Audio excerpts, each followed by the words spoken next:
The biceps are another very important muscle to treat, and we'll explain why a little bit later.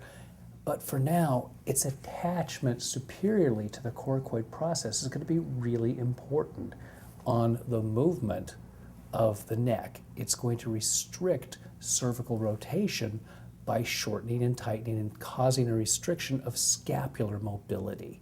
So that's going to be really important. When Dr. Sella studied this, he found that at the elbow, it was the most active muscle with the exception of pronation.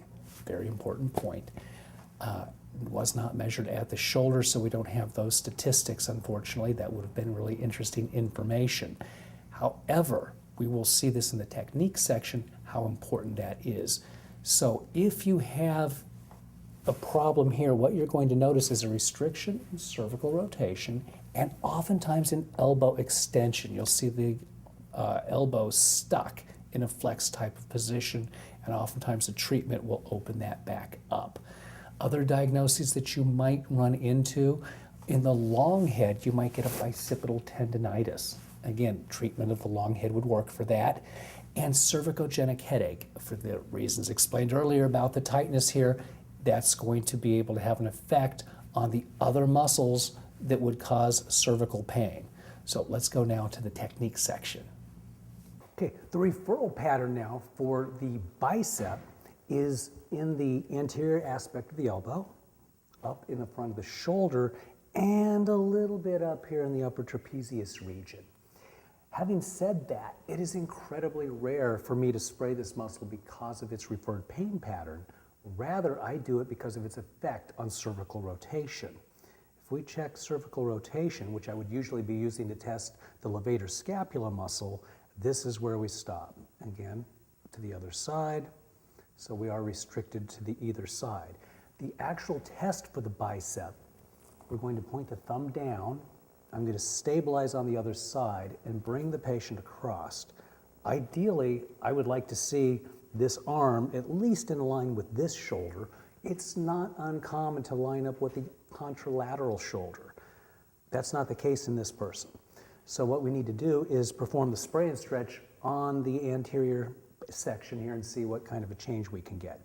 So I'm going to turn my patient's head to the side and drop it down so I don't spray him in the eyes. Bring the thumb down and bring him back into his range of motion. And I'm going to spray through the referred pain pattern, through the muscle, all the way up. Okay? Deep breath in through the nose and exhale. And it's incredibly important that we get that exhale in order to get our change in range of motion. Again, deep breath in and exhale. And we can see we're getting an increase in range of motion. And one more time, deep breath in and exhale. Again, nice slow rate on the spray. Now what I'd like to do is retest that. And you can go ahead and look straight ahead there again.